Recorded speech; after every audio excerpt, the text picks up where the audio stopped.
This video is going to be about black body radiation and how we can apply it to stars. In the previous videos we talked about how the brightness of a star, which is the intensity of the energy coming out of the star, is equal to the luminosity of the star, which is similar to the power coming from the star, divided by 4 pi the surface area of the star squared, or the distance of the star squared. If we think about this relationship, we can use it to measure the temperature of distant stars without actually having to touch the star, because we can assume that a star is what are called black bodies. A black body is a theoretical object that absorbs all the radiation that is incident upon it, which means that for this type of body it has no reflection of radiation, so it'll absorb everything that hits it. And in addition to that, not only does it not reflect, there's no re-emission of the radiation it absorbs. So if you think about this, if it doesn't reflect light and doesn't re-emit light that it absorbs, it should appear black. That's where black body comes from. Okay, so all those stars are not perfect black body emitters. They are capable of emitting and absorbing all the wavelengths of the electromagnetic radiation. So how can we use this to find the temperature of a star? Well, if we graph the amount, or the wavelengths being emitted from a black body that is heating from, let's say, 35,000 degrees Kelvin to 5,500 degrees Kelvin, you'll see two things. First off, the intensity of the peak increases from here to here to here. The intensity increases. And if you'll remember from the previous videos, intensity is the same thing as luminosity. Okay? So if this were a star, as the temperature increases, the luminosity would be increasing. The other thing you should notice is that this peak from here to here to here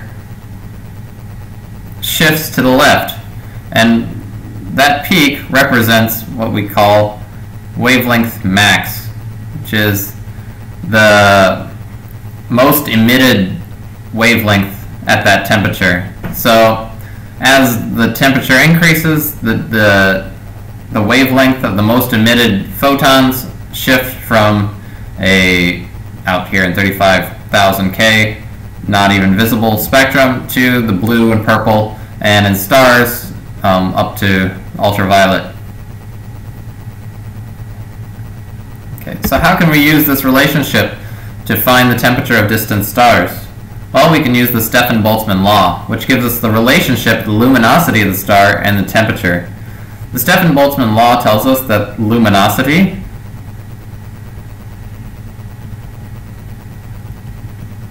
which we'll measure in watts, is equal to a constant called the Stefan-Boltzmann constant, which we represent with a sigma.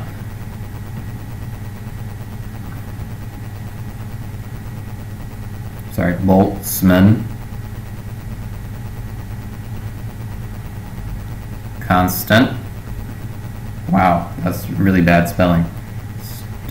Okay, which is equal to 5.67 times 10 to the minus 8 watts per meter squared Kelvin to the fourth.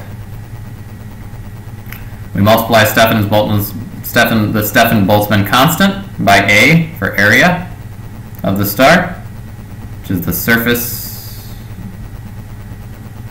area of the star, which we'll measure in meters squared, times temperature to the fourth,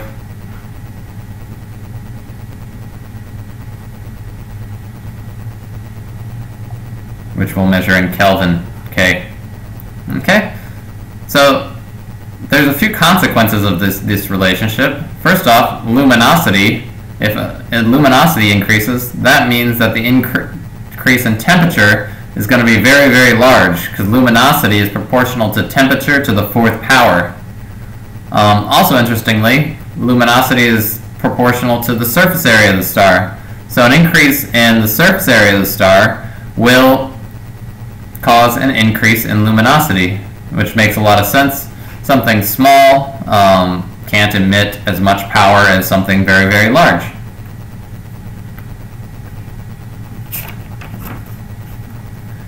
We can make a slight adjustment to this equation if we assume the star is a sphere. So if we assume a sphere, we can rewrite this equation. Luminosity is equal to the Stefan-Boltzmann constant times 4 pi r squared t squared.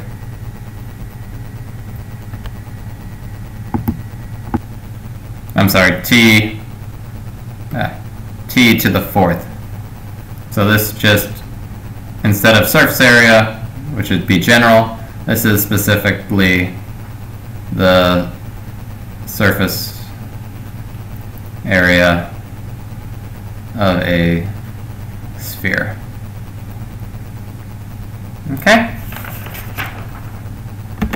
Another way we can find the temperature of a star is by observing its maximum wavelength emission. So if you remember from the previous slide, when we had our graph of intensity over wavelength, we got something like this.